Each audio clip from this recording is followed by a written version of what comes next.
सब ठीक होंगे। Welcome back to my channel back benchers channel में एक बार आप सभी का बहुत बहुत स्वागत है। तो जिस तरह से आपने हमारा पहला वीडियो पिछले वीडियो देखा होगा जिसमें कि हमने अपना first chapter that is the sources of ancient Indian history के बारे में पढ़ा। हमने सभी सोर्सेज के बारे में पढ़ा, हर एक चीज टाइप के बारे में पढ़ा। ऑब्वियसली मे बी वो लिटरेरी हो या फिर वो फॉरेन अकाउंट्स हो, ओके, या फिर वो थे मे बी आर्कियोलॉजिकल। ठीक है, सो हमने तीनों टाइप्स पढ़ी। होप कि आप सबको समझ आई होगी। अगर आपको कोई समझ नहीं आई आप अपनी क्वेरीज जो कमेंट्स में बता सकते हो। और उसके अलावा भी अगर आपके जैसे कि अगर as a student of IGNOU, तो अगर इग्नो के रिलेटेड आपको कोई भी दिल में डाउट हो किसी की चीज़ के बारे में, अगर आपको नहीं पता है तो आप मुझसे पूछ सकते हो और कोशिश करूँगा कि आप सबके डाउट सॉल्व कर सकूँ। ओके, तो पहला चैप्टर हमने जो सोर्सेज के बारे में पढ़ लिया था। अब सेकंड चैप्टर है जो हमारा सोर्सेज की टाइप थी दैट इज आर्कियोलॉजिकल। सो अभी ये जो चैप्टर ना आर्कियोलॉजिकल, इस वाले चैप्टर को काफी ज्यादा डीप में जाके पढ़ेंगे अभी हम इस वाले चैप्टर में। ओके, सो चैप्टर काफी लंबा होने वाला है, शायद में भी पार्ट 2 में आए, जैसे कि पहला वाला जो चैप्टर था 3 पार्ट लगे। ओके, सो हो कि आपको उसमें कुछ ना कुछ समझाएगा। तो बिना टाइम वेस्ट करते अपने टॉपिक पर बढ़ते हैं that is the archaeology as a source of prominent archaeological. Okay, archaeological site. अच्छा, तो इसमें हम कुछ साइट्स के बारे में पढ़ेंगे ऑब्वियसली जो कि बहुत ज्यादा फेमस है हमारी ancient Indian history point of view से,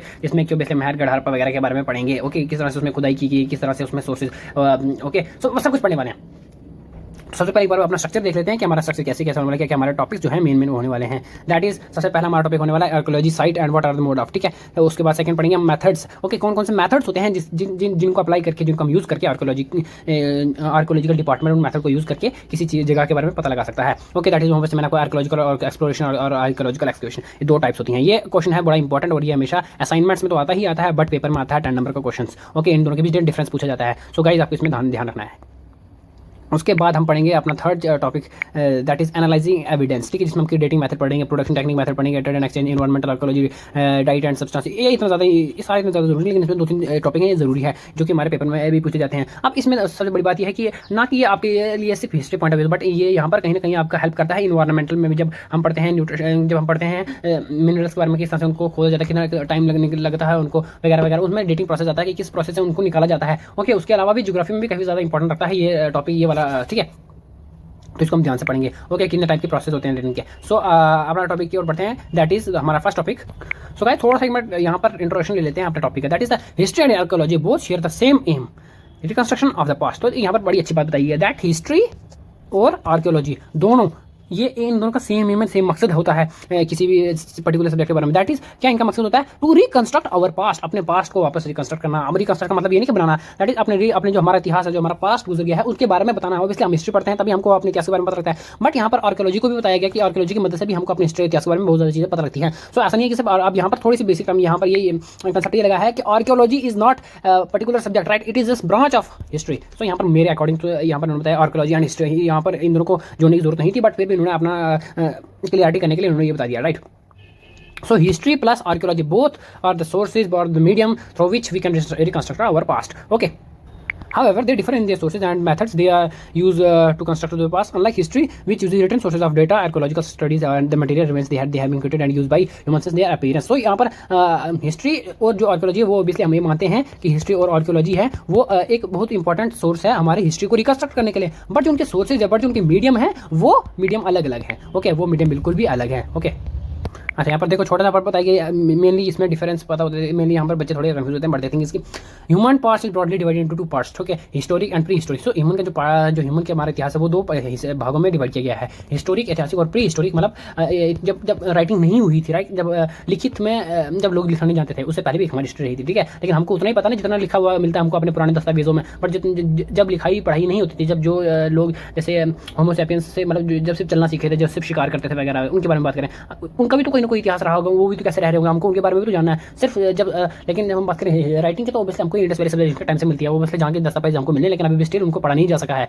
ओके, सो गाइस यहाँ पर बताइए हिस्ट्री ऑफ इंडिया, राइट, लेकिन अब ये इतना ज़्यादा इंपॉर्टेंट नहीं, सो आप इसको पॉज करके अपनी नॉलेज के लिए पढ़ सकते हो, बट ऑब्वियसली इतना आएगा नहीं पेपर में, तो इसको हम स्किप करेंगे और अपने नेक्स्ट टॉपिक पर जाएंगे। सो हमारा नेक्स्ट टॉपिक है आर्कियोलॉजिकल साइट्स। इतना ज़्यादा इंपॉर्टेंट है नहीं, लेकिन हम अपनी नॉलेज के लिए इसको पढ़ेंगे, right, paper examination point of view से इतना इंपॉर्टेंट नहीं है। Archaeological sites and what are they made of. ठीक है, so that is artifact and ecofact. अब सर ये 2 चीज़ें क्या होती हैं, राइट, ये दैट इज एक पर्टिकुलर चीज़ जो ह्यूमन के द्वारा बनाई गई है और एक पर्टिकुलर चीज़ जो ह्यूमन के द्वारा मॉडिफाई की गई है और उसको यूज़ किया गया है। जैसे कि अगर बात करें जाए लेक की, राइट, अगर एक बात करें एक नदी की, रिवर की, राइट, सो एक रिवर क्या है, एक नेचुरल है जो कि ऑब्वियसली जिसको ह्यूमन यूज़ कर रहा होगा, ठीक है, जिसको ह्यूमन। बट अगर उसके कंपेरिजन में अगर हम एक लेक की बात करें, एक स्विमिंग पूल की बात करें, तो वो क्या है, वो एक आर्टिफैक्ट है जो कि ह्यूमन द्वारा बनाया गया है, मॉडिफाई कर दिया गया है। अच्छा, सो अभी आपको नहीं समझ नहीं आएगी, कोई देर पता लगे। Archaeology based itself on the study of artefact which are portable object made or altered by the human. They provide important evidence such as process of their production, the raw material out of which they are made, the technology involved in the production, the use of such object. This is another kind of evidence which is non-artificial, and the organic environment remains known as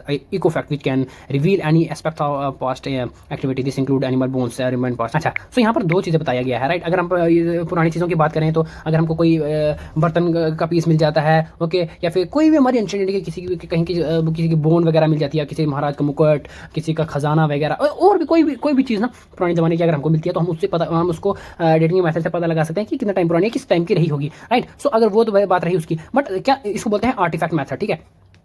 artefact method से जो हमको चीज़ें मिलती हैं, तत्व मिलते हैं, उनके बेसिस पे हम पता लगाते हैं ये चीज़ कितना टाइम पुरानी है, राइट। अब उसके अलावा एक और तरीका, दैट इज इकोफैक्ट्स, वो नॉन आर्टिफैक्चुअल चीज़ें, राइट, जिनकी बेसिस पे हम पता लगा सकते हैं कि ये कितना टाइम पुरानी, दैट इज इकोलॉजिकल, ठीक है, जो कि इन्वायरमेंट की तरह से हो, ओके, कि किसी भी जानवर की हड्डियाँ, ओके, या फिर किसी भी पेड़ के हिस्से, जैसे बात करें, ये माना जाता है कि बरगद का पेड़ की उम्र बहुत लाखों साल पहले थी, तो आज के टाइम पे अगर कोई बरगद बहुत ज़्यादा पुराना, बहुत ज़्यादा पुराना, तो ये माना जाता है कि ये कितना टाइम पुराना रहा होगा, राइट। तो इस ऐसी इन स्टडीज़ की बेसिस पे पता लगाया जाता है कि ये कितना टाइम पुराना है। सो ये दो आपने टर्म्स नहीं बोलनी है, आर्टिफैक्ट एंड द इकोफैक्ट, ओके।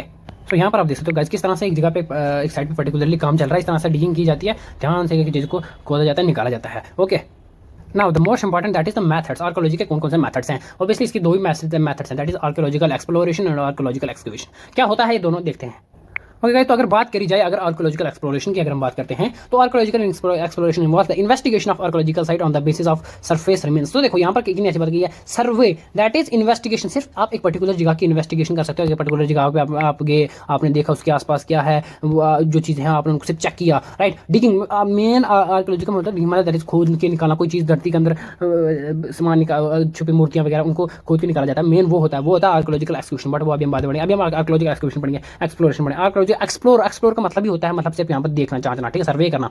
सो इसमें मैं मेनली सिर्फ यहाँ नॉर्मल सर्वे ही किया जाता है, मैंने सिर्फ चेक किया जाता है किस पे यहाँ पर क्या है। In other word, archaeologist investigate the site without excavating them on the basis of what they found on the surface. They exercise begins with trying to locate archaeological site. This is done by the archaeological exploring by the region of particular area और finding with this area. For this they use different methods. Initially this site is identified through the archaeological survey, that is using aeroplane by locating high mounts, crop pattern, circle, etc. with the advancement of technology now done through the satellite image or geographic information system, that is GIS। तो कोई यहाँ तक बड़ी अच्छी बात बताई है। अच्छा, सो यहाँ पर उन्होंने आर्कोलॉजिकल एक्सप्लोरेशन के बारे में बताया हुआ है गाइस, कि अगर हम एक पर्टिकुलर साइट है उसको हमने सिर्फ कुछ पर्टिकुलर मेथड्स हैं, लाइक अगर हम बात करें तो एरोप्लेन से पहले के टाइम पे ज़्यादा देखा जाता था कि अगर हम जा रहे हैं तो कोई जगह पे कितनी ज़्यादा सिटाडेल्स, अगर आपको पता होगा तो पुराने राजा के टाइम पे, दैट इज राजा जो महाराजा जो उनके महल होते थे ऊपर होते थे, टॉप पे होते थे किसी जगह के, और जो प्रजा होती थी नीचे। अगर आप बात करें टाइम पे राजस्थान के, तो कहीं जो किले हैं वो काफ़ी ज़्यादा ऊंचे हाइट पे बने हुए हैं, राइट। सो जो पब्लिक होती थी वो नीचे होती थी। सो एरोप्लेन्स वगैरह की मदद से हम जो साइंटिस्ट ये देखते हैं कि कौन सी जगह की क्या विशेषता है, कोई क्या उसमें अलग डिफरेंस है, क्या उसके जो पैटर्न, क्रॉप पैटर्न्स हैं, या फिर कोई जो उसकी जो पब्लिक है जो यहाँ उसका एरिया एडमिनिस्ट्रेशन था, उसमें कुछ नई चीज़ है क्या, उसमें कुछ बदलाव, कुछ भी उसमें यूनिक है, ठीक है। बट जैसे जैसे हमारे टेक्निक में एडवांसमेंट आएगी, हमको सबको पता है कि दैट इज सैटेलाइट इमेजेस। क्या होता है सैटेलाइट इमेजेस? हम जो आसमान में बसली जो सैटेलाइट छोड़ी जाती है, उनके थ्रू हम अपने डेटा की तरह से अपने कंप्यूटर से एक किसी भी पर्टिकुलर जगह का उसका लॉन्गिट्यूड और लैटिट्यूड निकाल के उस पर्टिकुलर जगह की लोकेशन देख सकते हैं अपने घर बैठे कंप्यूटर में। सो इस तरह से आजकल के टाइम पे सर्वे किया जाता है कि ये अच्छी इस जगह पे ये है, इसके आसपास ये मिला है वगैरह वगैरह। सो उसको सिर्फ नॉर्मली एक्सप्लोर ही करना बोलते हैं, ओके। सो ये भी टाइप्स है। एक और टाइप है, दैट इज द एक मिनट, that is physical method, right. देखो physical method that is village to village survey. आप हर गांव जाके चेक कर सकते हो क्या इसमें अलग जगह है, कोई यूनिक है, या फिर क्या प्रॉब्लम यहाँ पर कुछ मिल सकता है, दैट इज सर्वे करने के लिए कुछ एंशिएंट वगैरह, राइट। सो इंडिया में कुछ जो लार्ज लेवल पे जो सरफेस जो मिले हैं, जहाँ पर सरफेस एरिया जहाँ पर मतलब आर्कोलॉजिकल साइट्स मिली हैं जिनको एक्सप्लोर किया गया है, वो है that is Vijayanagar research project, ठीक है, VRPS बोलते हैं, विजयनगर मेट्रोपॉलिटन सर्वे, ओके। उसके बाद सांची सर्वे प्रोजेक्ट, टू रेन प्रोजेक्ट एक्सेट्रा। सो ये ऐसे प्रोजेक्ट हैं जिन्होंने आर्कोलॉजिकल साइट ढूंढी है, ओके, एक्सप्लोर किए सिर्फ। The location of sites are noted with the global positioning system. जैसे कि हम नाम से पता लग सकता है कि ग्लोबल पोजिशनिंग सिस्टम मतलब अगर पूरे अर्थ में कोई भी जगह कहीं पर भी है कोई जगह, तो आप अपने घर बैठे, अगर आपके पास नेटवर्क है, कंप्यूटर वगैरह हो, तो अच्छी सैटेलाइट का अगर आपके पास अच्छा कनेक्शन है, तो आप किसी भी पर्टिकुलर जगह की इमेज निकाल सकते हो, लोकेशन निकाल सकते हो थ्रू द GPS, ठीक है, ग्लोबल पोजिशनिंग। इसलिए हमारे गाड़ियों में भी लगा होता है ट्रैकिंग, जब हम वहीं रास्ता भूल जाए तो GPS ऑन करते हैं, हमको रास्ता बताता है। So that is the technology, okay. So यहाँ से भी नोट करेंगे, in archaeological survey the techniques such as ground penetrating radar, electric resistivity survey, magnetometry are used, which help in knowing the nature of sites or buried structure of features without excavating the site. These techniques are known as non-destructive since they do not damage or alter the archaeological record in any way.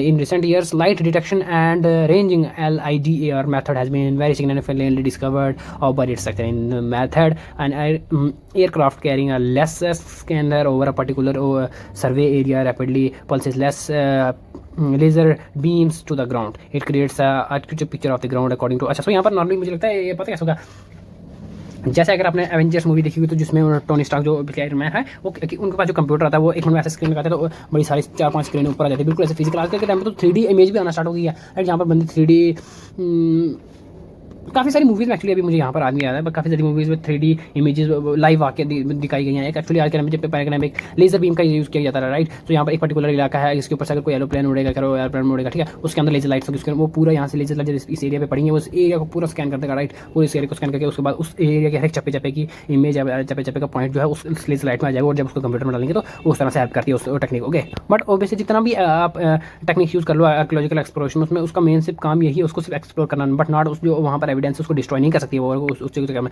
But archaeological exploration की बात करी जाए तो archaeological exploration वहाँ पर digging कर सकती है, वहाँ पर खोद के वहाँ पर चीज़ें निकाल सकती हैं, तभी हमको अपने स्टेटस का पता लगेगा। एट्स हम देखते हैं आर्कियोलॉजिकल एक्सप्लोरेशन क्या होता है।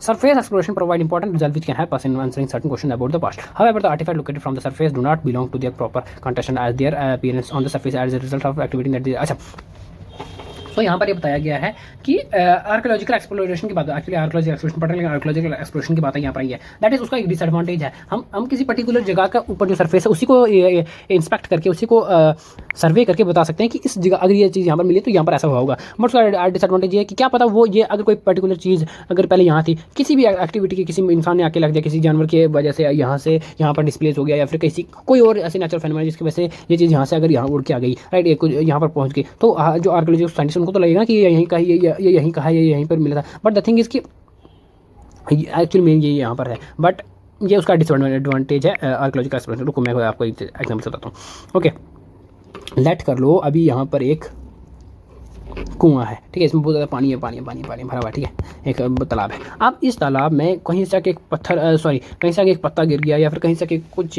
चीज़ कोई जड़ी बूटी आके गिर गई, राइट। सो यहाँ का पानी कलर चेंज हो गया, मतलब पिंक हो गया, ठीक है, पिंक हो गया। नहीं, अब जो साइंटिस्ट आएंगे वो यहाँ पर आके बोलेंगे, अगर आर्कियोलॉजिकल एक्सप्लोरेशन करने वाले आएंगे तो यहाँ पर देखेंगे कि एक जगह का पर्टिकुलर जगह का पानी पिंक कैसे हो गया, राइट। सो तो उनको तो ऊपर वाली चीज़ की सर्वे करनी है, वो एक्सप्लोरेट तो कर नहीं सकते, दैट इज उनको डिग नहीं कर सकते, ज़्यादा खोद वगैरह नहीं सकते, उसकी मिट्टी चेक नहीं कर सकते, नीचे नहीं जा सकते, उसको पानी खत्म नहीं कर सकते। उनका मेन काम है एक्सप्लोर करना, लेकिन उनको पता नहीं है कि वो पर्टिकुलर चीज़ जो जड़ी बूटी जिसमें गिरी, जिसमें पता गिरा है, वो कहाँ से आया, राइट। सो बट अगर बात करें हम आर्कियोलॉजिकल एक्सकवेशन किसी के कंपैरिजन में, तो वो पूरी जाके चेक कर सकता है। अभी हम आगे चेक पढ़ते हैं उनको। ये देखो यहाँ पर एग्जांपल भी दी है, erosion of rain, flowing animal boring etcetera may lead displacement of archaeological deposit near the surface. Therefore for a dear understanding of site various culture features in context with archaeological study undertaken in it involves systematical digging of site of carefully uncovered materials remains ऐसे यहाँ पे normally बताया गया उनको। अच्छा, at archaeological sites the remains are found of various archaeological cultures. In 1929 V. Gordon Chelde define an archaeological culture as certain types of remains, pots, implements, ornaments, burial rites, house forms constantly recurring together. These types of remains vary according to time and space. Therefore, they are identified as different archaeological cultures. Archaeological sites may be occupied by a single archaeological culture or in the same of longer occupational where people lived for thousands of years. Several archaeological cultures may be found. Successive occupation of different cultures reflect their archaeological skills. In the Indian subcontinent, given example of various archaeological cultures include Harappa culture and Pendigrewe culture. So यहाँ पर बताया गया है कि 1929 में जो एक उन्होंने जो वी गॉर्डन थे, उन्होंने आर्कियोलॉजिकल साइट, उन्होंने जो आर्कियोलॉजिकल साइट्स और आर्कियोलॉजिकल रिमेन्स के बारे में बताया, राइट, कि किसी पर्टिकुलर चीज़ को हम किस चीज़ को हम आर्कियोलॉजिकली बोल सकते हैं। अब ऐसा नहीं है कि आज के टाइम पे आप राजस्थान में रखते हो कोई भी पुरानी चीज़ अपने घर से रख दो, महल रख दो, तो जो साइंटिस्ट हैं वो बोलेंगे कि यहीं का है, महल का है, ये और ये बड़ा पुरानी है, ठीक है, ऐसा नहीं है। तो कुछ उन्होंने डिफाइन डेफिनेशन दी, बेसिस दी कि इनके बेसिस पे हम मानेंगे कि ये पुरानी ऐतिहासिक है। जैसे कि अगर आप बात करो किसी राजा महाराजा की तलवार हो गई, ऑर्नामेंट्स हो गए, राइट, कोई पोर्ट्स हो गया, वैसी ऐसी चीज़ें हैं जिनकी बेसिस पे माना जाता है कि ये हाँ ये भाई ये चीज़ पुरानी है, ठीक है, ये ऐतिहासिक है। अगर हम बात करें पर्टिकुलरली इंडिया की, तो यहाँ पे इंडिया के जो साइट्स हैं जैसे हड़प्पा सिविलाइजेशन, ऑब्वियसली यहाँ पे हमको काफ़ी सारी साइट्स मिलती हैं, काफ़ी सारी चीज़ें मिलती हैं। Okay, now Archaeological excavation primarily involves the concept of stratigraphy to understand chronological context in the remains belonging to the different period. Derived from geology, and the concept of stratigraphy is based on the process of stratification. In geology, the sediments are deposited in layer or strata very slowly one on another. This is the process of the layer or stratum that was lower considered to be deposited first, and the overlaying successor deposited later. This is known as the law of superimposition. At the archaeological site, the strata containing cultural or natural is built more quickly than the geological ones, but generally follow the law of superimposition. So यहाँ पर अगर बात करें जा रहा है archaeological excavation की बात की जा रहा है कि आर्कियोलॉजिकल एक्सकवेशन किसी पर्टिकुलर जगह के बारे में जानने से पहले कि वो आर्कियोलॉजिकल है या ऐतिहासिक है उसको किस बेसिस पे मापता है, that is the process of stratigraphy, या फिर आप इसको बोलते हैं लॉ ऑफ सुपरमिशन। उसमें क्या होता है, उसमें ये होता है कि पर्टिकुलरली जगह की लेयर्स देखी जाती हैं, राइट। अब देखो यहाँ पर कोई भी चीज़ पहले अगर आई हो तो वो पहले नंबर नहीं आएगी, राइट। अगर कोई यहाँ पर पेड़ कटा है या फिर कोई जानवर मरा तो सबसे पहले एंड पे अगर वो धरती के नीचे गया तो वो वहाँ पे अगर धरती इतनी है, राइट, अगर उनके उसके बाद कोई एक्टिविटी हुई, कोई फिर पेड़ कटा, कोई जानवर मरा, वो सेकंड नंबर पे यहाँ पर ले आएगी, ठीक है ना। उसके बाद थर्ड नंबर पे यहाँ ले आएगी, कुछ ऐसी वो एक्टिविटीज हुई, फिर पेड़ कटे, फिर डिजास्टर आ गया, फिर फ्लड आ गया, फिर फोर्थ नंबर पे अगर फिर जैसे सदियाँ बदल गई, जैसे ये फर्स्ट सेंचुरी है, ओके, ये सेकंड सेंचुरी है, फिर थर्ड सेंचुरी, फिर फोर्थ सेंचुरी, फिर फिफ्थ सेंचुरी में ही है। तो जब आज के टाइम पे जब हम किसी जगह की लोकेट करते हैं, किसी जगह को एक्सप्लोर करते हैं, किसी जगह को एक्सकवेट करते हैं, वहाँ की जगह तो हम सबसे लास्ट वाली लेयर को देखते हैं कि जो सबसे लास्ट वाली लेयर है वो कितना टाइम पुरानी, क्योंकि जो सबसे ऊपर हुई होगी ऑब्वियसली तो रिसेंटली हुई होगी,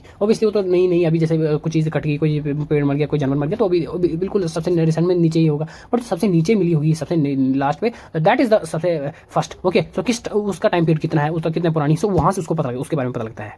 this is the law of superimposition, okay guys. तो यहाँ पर एक और हमारा इंपॉर्टेंट थोड़ा सा बोरिंग चैप्टर होने वाला है क्योंकि इतना इसमें इंपॉर्टेंट है नहीं, सिर्फ जो दो क्वेश्चन अभी इंपॉर्टेंट क्वेश्चन था, that is archaeological exploration and archaeological. ये आप प्लीज जल्दी से याद कर लेना और इसको पूरे सीरीज लेना, 101% आएगा ही आएगा। इसका डिफरेंस पूछे जाते हैं, इसकी डेफिनेशन भी पूछी जा सकती है दोनों की, तो इन पर ध्यान रखना, ओके। सो एनालाइजिंग एविडेंस, ये भी काफ़ी ज़्यादा इंपॉर्टेंट टॉपिक है। सो इसमें सबसे पहले पढ़ेंगे डेटिंग मेथड्स क्या होते हैं, कौन कौन से डेटिंग मेथड्स हैं, okay. The primary question that arises in the archaeological research is how older a particular object was। तो अगर हम किसी भी पर्टिकुलर चीज़ के ऑब्जेक्ट की बात करें इतिहास में, सो आर्कियोलॉजिकल इतिहास में, सो ये देखा जाता है कि इस पर्टिकुलर चीज़ का कितना टाइम पुराना, ये पर्टिकुलर चीज़ कितना टाइम पुरानी है, उसका इतिहास कितना है, कितना समय पहले किसके टाइम की थी है, ओके। सो ये मेन क्वेश्चन होता है, ओके।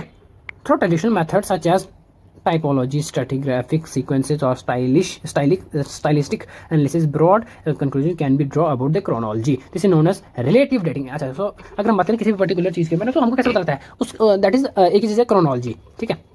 क्रोनोलॉजी मतलब किसी भी पर्टिकुलर चीज़ का सीक्वेंस बोल सकते हैं, राइट। जैसे सबसे पहले ये एक, जैसे क्रोनोलॉजी अगर हम बात करें मैथ की तो कैसे होती है 1 2 3 4 5 6, ऐसा नहीं होता कि 6 1 3 8, ऐसा तो होता नहीं यार, अपनी वजह से नहीं हो सकता, दैट एक लाइन एक क्रोनोलॉजी के बेसिस पे चली आती है, ओके। सो उसी के बेसिस में हमको पता लगता है कि ये अच्छा ये पीढ़ी आ रही है, ये डायनेस्टी आ रही है, ये युग चला आ रहा है, ओके। सो उसको बोलते हैं क्रोनोलॉजी। तो क्रोनोलॉजी के बेसिस पे, क्रोनोलॉजी का एविडेंस पे हम पर्टिकुलर लगा सकते हैं कि किसी कोई पर्टिकुलर चीज़ का किसी पर्टिकुलर चीज़ की क्रोनोलॉजी के इतिहास के बेसिस पे हम पता लगा सकते हैं कि ये किस टाइम पीरियड की है, ओके। उसको बोलते हैं relative dating method, okay. Annual growth in the rings of trees can also be used for dating, which is known as tree ring dating or dendrochronology, ठीक है। So however, with the availability of every advancing new scientific technique, we are able to now date which are more accuracy. This first breakthrough took place in 1950 when Willard Levy developed a method of dating organic materials। So हम किसी के पेड़ में, आपको जैसे बरगद के पेड़ की एग्जांपल दी कि कितना पुराना है उससे पता लगा सकते हैं, ओके। मोस्ट इंपॉर्टेंटली ये वाली मेथड आता है, दैट इज कार्बन 14 डेटिंग। ये बड़ा ज़्यादा इंपॉर्टेंट और बड़ा फेमस भी है, okay. Such a wood or bone called carbon 14 dating method. The most recent and advanced method is the accelerator mass spectrometry, ठीक है, AMS dating technique, which requires a small sample of produce result. This technique can date organic materials that are up to 50,000 year old। So कोई भी organic मतलब कोई पेड़ पौधा जानवर इंसान उसके एक पर्टिकुलर पीस को अगर हम आइडेंटिफाई करें, उसके पर्टिकुलर पीस को जांच की जाए तो ये उसको 50,000 साल पहले, कितना 50,000 साल पहले का है, कितना ये इतनी उसकी रेंज है इस प्रोसेस की, दैट इज AMS की। AMS के आधार पे हम किसी भी पर्टिकुलर चीज़ का बता सकते हैं इतिहास कितनी चीज़ साल पुरानी है, ठीक है। 50,000 साल तक तो बता सकता है, तो इतनी ज़्यादा जो है टेक्निक डेवलप हो चुकी है। अच्छा, सिर्फ कार्बन 14 या AMS नहीं, और भी डेटिंग मेथड्स हैं, वो कौन से हैं, that is potassium argon, uranium series, fission track, thermoluminescence TL and optical dating, electron spin resonance. अच्छा गाइस, तो यहाँ पर ये वाले एक ग्राफ है, इसको भी आप याद कर लो, ये काफ़ी इंपॉर्टेंट है हमारे लिए, आएगा अपने नॉलेज के लिए, ओके। सो यहाँ पर काफ़ी सारे डेटिंग मेथड्स बताएंगे, जैसे मैंने आपको पहले बताया, ट्री रिंग, रेडियो कार्बन हो गया, पोटेशियम आर्गन हो गया, यूरेनियम सीरीज हो गया। सो इसको सिर्फ अपनी याद ही करने पर नज़र मारनी इतना ज़्यादा ज़रूरी नहीं है अभी। अच्छा, सो यहाँ पर एक और that is trade and exchange. हमको ये हम सबको ये पता है कि दैट इज़ हमारा जो इतिहास है वो काफ़ी ज़्यादा ट्रेड पे बेस्ड है, जो कि इंडस्ट्रियल सिविलाइजेशन के टाइम के पीरियड से भी पहले की बात है। ओके, सो उस टाइम के जब करेंसी नहीं होती थी तो लोगों का जो एक दूसरे के साथ ट्रेड किस तरह से होता था ये भी हम आर्कोलॉजी से पता लगा सकते हैं। ठीक है, through archaeology we can understand how different communities engage in trade whether by land और सीज। ठीक है, सो वैसे तो देखा जाता है बार्टर सिस्टम होता था, बट फिर भी वे पढ़ लेते हैं। We can find artefacts made of raw material that are not found locally in may concluded that they came through trade. The distribution or pattern of such objects would tell us about the geographic extent of trade was spread in techniques such as petrographic examination and trade element analysis, X-ray fluorescence and X-ray diffraction, and can distinguish local from non-local object, as also point to the region they may belong to the original. So ये सारे method है जिसकी वजह से हमको पता लगा सकता है कि कोई पर्टिकुलर चीज़, आप देखो जो चीज़ जम्मू कश्मीर में होगी वो चीज़ महाराष्ट्र में अलग होगी, राइट। वही चीज़ अगर जो महाराष्ट्र में होगी वही चीज़ आंध्र प्रदेश में अलग होगी, जो चीज़ आंध्र प्रदेश में अलग होगी वो चीज़ सिक्किम में अलग होगी, राइट। सो अगर जब वहाँ के अलग अलग जगह के व्यापारी अलग अलग जगह व्यापार करने जाते हैं तो वहाँ पर सोचो करेंसी तो बनी नहीं है, राइट। अब यहाँ का बंदा जब यहाँ पर व्यापार करने जाएगा तो अपनी इस चीज़ को लेके जाएगा और यहाँ पर बेचेगा। सो जब वो चीज़ यहाँ पर आके बिकेगी तो उस इंसान के पास हो जाएगी। वो कई सालों के बाद जब इस जगह से वो जब साइंटिस्ट इस चीज़ को यहाँ से ढूंढेंगे और बताएंगे कि भाई ये चीज़ तो यहाँ का है नहीं, लोकल है नहीं, तो कहीं और से ही है, फिर उस लोकल चीज़ की बारे में बताया जा सकता है कि हाँ भाई इस चीज़ का ओरिजिन यहाँ से है। तो इस लेवल के हमारी जो है टेक्निक पहुँची हुई है आर्कोलॉजिकल की। ना एक और इम्पॉर्टेंट टॉपिक है that is under water archaeology. Under water archaeology क्या होती है? Under water archaeology is a branch of archaeology which investigate settlements that have been submerged underwater. तो नाम से जैसे पता लगता है तो कि धरती पानी के अंदर की जो आर्कोलॉजी, अब ऐसे नहीं कि पानी के समुद्र के नीचे से पानी ही पानी है, ऐसे नहीं है। उसके अंदर लाखों चीज़ें ऐसी जो कि हमको अभी पता नहीं है, जिसके बारे में स्टिल अभी हमारी रिसर्च से चल रही हैं। ऑब्वियसली दैट इज़ उसमें हमारे टाइटैनिक की बहुत ज़्यादा फेमस है कि टाइटैनिक एक जहाज़ था, राइट। टाइटैनिक एक जहाज़ था जो कि डूब गया था पानी के नीचे है। ओके, सो आज भी लाखों साल कहीं साइंटिस्ट कई लोग जो हैं वहाँ पर जाते रहते हैं उस टाइटैनिक को जहाज़ को देखने, और वहीं से कहीं ना कहीं कुछ चीज़ नई ढूंढने के कोशिश में रहते हैं। और ऑब्वियसली कई बार वो सक्सेसफुल भी हुए हैं, उनको कहीं से नई चीज़ें मिली हैं जिसने दुनिया को हैरान भी किया हुआ। Okay, some part of entire area of old ports may be submerged underwater due to the rise of levels of sea or lake. Underwater archaeology also investigate shipwreckers. Experienced marine archaeologists take multiple dives to explore, excavate and record the remains of old settlements, ports and the shipwrecks. From the Bronze Age itself, various geographic regions were connected through maritime trade networks. Shipwrecks of trading ships are like time capsule which sank with a wide range of products they were carrying. अच्छा, so यहाँ पर बात की जा रही है पुराने time की। तो पुराने टाइम के बात करें जब हम ऐतिहासिक टाइम की, तो वहाँ पर आज के टाइम की तरह एरोप्लेन्स की इन्वेंशन नहीं हुई थी। ओके, सो वो ऑब्वियसली जो है शिप्स के दौरान जहाज़ के द्वारा एक दूसरे के साथ ट्रेड करते थे। ओके, समुद्री जहाज के दौरान ऑब्वियसली सो सागर जो है ऑब्वियसली ओशन जो है वही उनका जो मेन ट्रेडिंग रूट था। सो जिससे ये हम बता सकते हैं। उसी की बात करें तो मुझे वही मैंने आपको बताया जैसे कि ये टाइटैनिक, ठीक है। सो कहीं जहाज़ों के टुकड़े, कहीं जहाज़ों के रिमेन्स हमको मिले हैं नदियों में, बड़े बड़े समुद्रों में, जिससे पता लगा जा सकता है कि ये कहाँ का था, किस टाइम का था। ठीक है, मेडिटेरियन सी की अगर बात करें तो बड़ी गहरी है, ठीक है। वहाँ पर कितने सारे शिप ढूंढे, अगर आपने मूवी देखी होगी that is the pirates of Caribbean sea, ठीक है। सो वहाँ पर भी काफ़ी ज़्यादा फाइट्स हुई होंगी, और वो अगर बनाई है मूवी तो रियलिटी पे कहीं ना कहीं रियलिटी पे बनाई होगी। तो उस टाइम में लुटेरे होंगे, ठीक है, जिनको समुद्री लुटेरे बोले जाते थे, जिनका निशान भी एक्स कर को एक हड्डी होती थी वगैरह वगैरह, आपने मूवी में देखा ही होगा। ओके, सो जब भी कोई जहाज समुद्र में डूब जाता था तो कहीं टाइम पीरियड के बाद जब अगर मिलता हमको बता सकते हैं कि ये इस टाइम पीरियड का है। स्टिल आज के टाइम पे भी बड़ी ज़्यादा जांच चल रही है इस बात पे कि कोई बड़ी सारी चीज़ें मिली हैं जो कि अभी अंडर वाटर हैं, जो कि जिन पे अभी स्टडी हो रही है। वैसे ही अगर बात करें तो दैट इज़ द्वारिका नगरी, एक भगवान श्री कृष्ण की जो नगरी मानी जाती है, ठीक है, वो भी अभी मिली है। अभी हमने पिछले चैप्टर में था, ठीक है, वो नगरी भी मिली है, उसके बारे में भी जांच चल रही है कि वो अंडर वाटर मिली है अभी भी। ओके, अच्छा, सो देखो यहाँ पर इंपॉर्टेंट है, geographic methods are also used in under water archaeology to find sites on the seabed. Operated from the ship, techniques such as multi beam sites side scan sonar survey produce clear images and the accurate measurement of ship. So यहाँ पर technology इतनी ज़्यादा develop हो चुकी है, सो अगर आपको water के अंदर भी जाने की जरूरत नहीं है। मैंने आपको बताया कि कहीं सारे जो जहाज वगैरह डूबे होते हैं उनको पता लगाने के लिए काफ़ी लोग जाते रहते हैं, बट ऐसी टेक्निक आ गई है कि अगर आप अपने जहाज पे बैठ के ही ऑपरेट कर सकते हो एक पर्टिकुलर चीज़, पर्टिकुलर डिवाइस को, वो डिवाइस यहाँ पर नीचे जाएगा, पानी में जाएगा और पानी के अंदर की चीज़ों की क्लियर इमेज खींच के मतलब जो आपको सीधा डायरेक्टली आपके कंप्यूटर पर, लैपटॉप पर यहाँ पर देखने को मिलेंगी। सो इस लेवल का डेवलप हो चुका है हमारा टेक्निक्स। ओके, सो इस तरह this is how also the geographic जो है वो help geography methods help in the underwater archaeology. So some prominent Indian archaeological sites में की बात करें तो भीमबेटका सबसे इंपॉर्टेंट है। मैं मानता हूँ भीमबेटका को, ठीक है। भीमबेटका की केव्स ऑब्वियसली पेंटिंग्स के लिए ही फेमस है सबसे ज़्यादा, तो फिर भी हम पढ़ लेते हैं। Bhimbetka is located in the region district of Madhya Pradesh. तो सबसे बड़ी कुछ नोट रखेंगे, ठीक है। भीमबेटका की बात करें जाए भीमबेटका की, तो कहाँ पर लोकेटेड है, दैट इज, एक मिनट, MP। ओके, एंड ठीक है। सो भोपाल ओके, भोपाल जो भी कैपिटल है, भोपाल के साउथ में कितना 45 किलोमीटर्स दूर है। ओके, ओके, तो भीमबेटका, और उसके बाद डिस्कवर किसने किया था, उसने VS वाकलंकर इन 1957 में डिस्कवर किया था। Okay, it is a complex of over 700 caves and rock shelter in the sandstone formation of Vindhya hills. एक और बात इसके बारे में आगे, विंध्या हिल्स पे बना हुआ है 700 केव्स का एक बहुत बड़ा स्ट्रक्चर। ओके, तो एक्सक्यूशन में हमको यहाँ पर जो है वो लोअर पैलियोलिथिक या मिसोलिथिक मतलब पत्थर युग, दैट इज स्टोन एज से लेकिन मिसोलिथिक टाइम बीच मध्य का पाषाण काल के बीच के टाइम पीरियड के जो पेंटिंग्स वगैरह हैं, आर्टिफैक्ट्स यहाँ पर देखने को मिलते हैं, ठीक है। It is mainly primary consist of primary tones in red, orange, organic, white, yellow and green. As these paintings represent naturalistic figurative and the abstract art include। so यहाँ पर मैंने जैसे को पहले बताया कि ये काफ़ी ज़्यादा पेंटिंग्स के लिए फेमस था, ठीक है। जो पेंटिंग दर्शाती थी, that is hunting, fishing, honey collection, dancing. So किस तरह से उस टाइम पीरियड के लोग जो नेचुरल प्राकृतिक चीज़ों पर डिपेंड थे। ओके, सेकंड है मेहरगढ़। ओके, मेहरगढ़ भी काफ़ी ज़्यादा इंपॉर्टेंट है। सबसे पहले बरेली के एविडेंस यहाँ पे मिले थे। One of the earliest area settlement in India south corner, Mehrgarh located in the Bolan valley on the northern part of कच्ची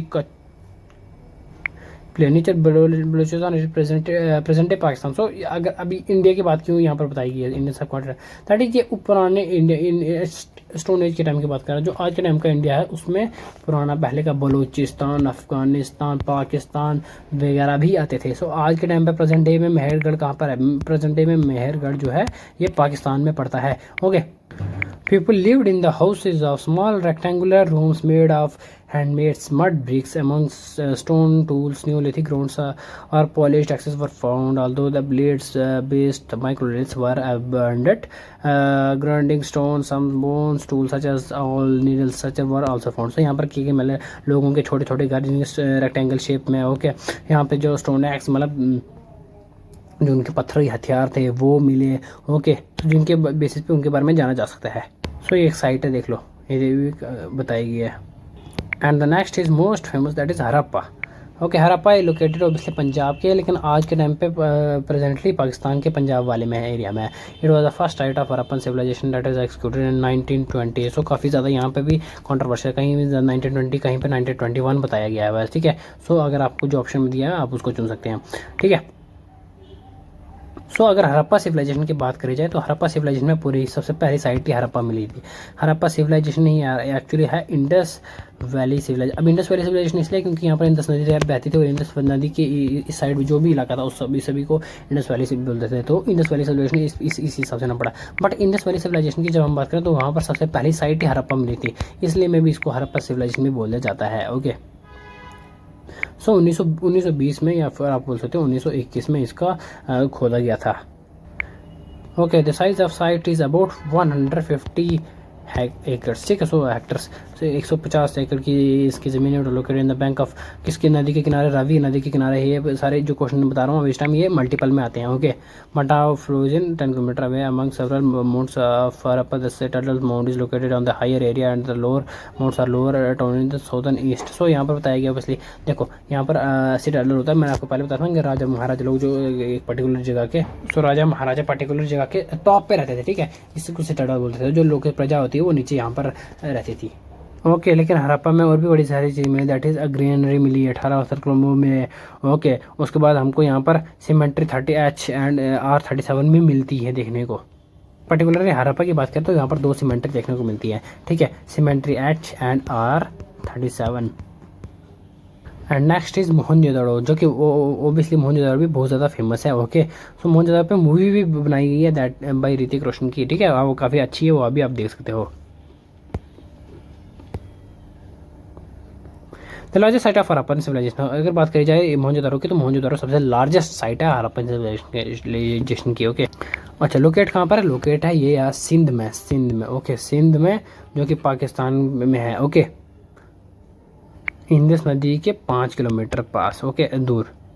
सो साइज कितना है इस साइट का? साइज है 200 हेक्टर। ओके, सो हड़प्पा सिविलाइजेशन का कितना था?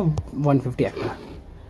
यहाँ पर भी 2 चीज़ें बताई गई है, सिटाडेल लैंड लो टाउन, ठीक है, सिटाडेल ऑब्वियसली मैंने बताया ना, महाराजा के रहने की जगह, highest mount and second is the lower. Mohenjodaro एक और चीज़ के लिए जाना जाता है, दैट इज द ग्रेट बात। Now the great what is the great बात। तो यहाँ पर आप देख सकते हो, ये देखा जाता है, ये ग्रेट बात है, इसके लिए मोहनजोदड़ो जाना जाता है। तो ये काफ़ी एक ऐसा एरिया था, ये माना जाता है कि यहाँ पर बड़ा ज़्यादा पानी होता था और यहाँ पर रानी महारानियाँ वगैरह नहाती थी, राइट। सो ऐसा माना जाता है। फिर उनका कोई रिचुअल होता था जिसमें वो यहाँ पर आके कुछ करते थे ऐसा। सो ये इसलिए माना जाता है इसको बड़ा स्पेम को ग्रेट बात। सो वहाँ हड़प्पा सिविलाइजेशन की बात करें तो उनके जो पीपल्स है वो काफ़ी ज़्यादा स्किलफुल थे। ओके, इंजीनियर थे, आजकल के टाइम के पूरे इंजीनियर का टक्कर देते हैं। Okay, it is 14.5 metre long, ठीक है। सो यहाँ पर देखो मल्टीपल आ रहा है, 14.5 मीटर लॉन्ग है और 7 मीटर वाइड है, 22.4 मीटर डीप है। ओके, और बात करें वहाँ पर तो ग्रेनरी भी मिलती है, कॉलेज ऑफ प्रीस्ट भी मिलते हैं, असेंबली हॉल मिलता है। असेंबली हॉल मतलब राजा की सभा रखे जहाँ पर महाराजा बैठते हैं और यहाँ पर सभा बैठती है, उसके जो बड़े बड़े प्रीस्ट वगैरह, मंत्री, महामंत्री, जस्टिस वगैरह, और यहाँ पर जस्टिस किया जाता है, न्यायवत बोलते हैं, ठीक है, इसको दरबार बोल सकते हो। तो यहाँ पर माना जाता है कि मोहनजोदड़ो में 700 कुएँ थे, 700 wells, oh my God. Okay, and the next is Dholavira, ठीक है। धोलावीरा की बात करें तो धोलावीरा कहाँ पर लोकेटेड है? तो धोलावीरा एक आइलैंड पे लोकेटेड है, दैट इज पैराग्राम आइलैंड था, जिसको बोलते हैं खादिर बेट इन रन ऑफ कच्छ, जो कि गुजरात में है, ठीक है। अगर आप नॉर्मली बोलो गुजरात में, बट पर्टिकुलर लोकेशन पूछा जाए तो खादिर बेट इन है। ओके, अब इसका एरिया कितना है? इसका एरिया है 100 हेक्टर, ठीक है, 100। अब यहाँ पे हम पुराना रिमेन करेंगे तो उसका कितना था? मोहनजोदड़ो का था 250 है आई थिंक, या 200, और हड़प्पा का था 150। Okay, it is one of the largest mature Harappan site in Indian. अच्छा, यहाँ पर इंडियन लार्जेस्ट क्यों बोला? हमने तो पढ़ा लार्जेस्ट मोहनजोदड़ो है, बट मोहनजोदड़ो भी पाकिस्तान में, इंडिया की प्रेजेंट टाइम की सबसे अगर बात करें बड़ी साइट कौन सी है, दैट इज धोलावीरा, क्योंकि इंडिया में पड़ता है। ओके, तो धोलावीरा वगैरह में वही से वगैरह इतना ज़्यादा कुछ है नहीं हूँ। तक्षशिला के बारे में पढ़ते हैं। तो तक्षशिला अगर बात करें तो कहाँ पर पड़ता है? रावलपिंडी हमको पता है कि कहाँ पर पड़ता है, पाकिस्तान में। सो मैक्सिमम साइट्स जो पाकिस्तान में पड़ती हैं। क्यों पड़ती हैं? क्योंकि मैंने पहले पढ़ा इंडस वैली सिविलाइजेशन क्यों बोलते हैं, क्योंकि इंडस नदी की यहाँ पर था, ठीक है। सो जो, और हमको पता है इंडस नदी जो पाकिस्तान में बहती है। सो काफ़ी सारी साइट जो है जो है वो यहाँ पर पड़ती हैं। सो यहाँ पर ये क्यों इम्पोर्टेंट है? यहाँ पर ना सिर्फ इसकी, यहाँ पर हमको बुद्धिस्ट, ठीक है, जैन और ब्राह्मणिकल टेक्स्ट मिलने को मिलते हैं। ओके, उस टाइम के इंडियन सब कॉन्टिनेंट की बात करी जाए, उस अखंड भारत की बात करें तो तक्षशिला जो था वो काफ़ी ज़्यादा इंपॉर्टेंट था। हमारे ऐतिहासिक में भी तक्षशिला का बड़े जिक्र आता है, बट आज के टाइम पे वो छीन लिया पाकिस्तान ने हमसे, अलग बात है, बट तक्षशिला बड़े ज़्यादा इंपॉर्टेंट था हमारे ऐतिहासिक के बारे में। ओके, तो तक्षशिला में 3 मोड्स देखने को मिलते हैं, दैट इज बिहिर, सिरकप एंड सिरसुका। सो ये है तक्षशिला का व्यू। नेक्स्ट है हमारा सांची, ठीक है, जो सांची में स्तूपा के बड़ा Sanchi located in the region district of MP, ठीक है। सो एमपी में है सांची हमारा। ओके, सो हमने अभी एमपी में और क्या पढ़ा था? अभी हमने पहले थोड़ी देर पहले क्या पढ़ा था? हमने एमपी में हमने पढ़ा था दैट इज भीमबेटका। ओके, भूलना नहीं, भीमबेटका। सो जो ये मैक्सिमम बुद्धिस्ट के लिए जानते थे, बुद्धिस्ट मोनेस्ट्री कॉम्प्लेक्स के लिए जानी जाती है, ठीक है। It is not associated with the event in the life of Buddha but grow the importance from the time to of Mauryan empire Ashoka. So यहाँ पर ऐसा नहीं है कि जो बुद्धा ने अपने लाइफ टाइम जो है यहाँ पर बिताया था सांची में, बट यहाँ पर मौर्य के टाइम की बात करी जाए, अशोका का टाइम पे, तो उन्होंने यहाँ पर सांची के में उनके काफ़ी ज़्यादा स्तूपास बनाए थे वगैरह वगैरह, और काफ़ी ज़्यादा प्रमोट किया था इसको। सो गाइस, यही था इसके साथ हमारा टॉपिक। तो होप कि आप सबने कुछ ना कुछ नया सीखा होगा। मिलते हैं अपने नए टॉपिक में, इसी के साथ चलता हूँ भाई। यहाँ पर आप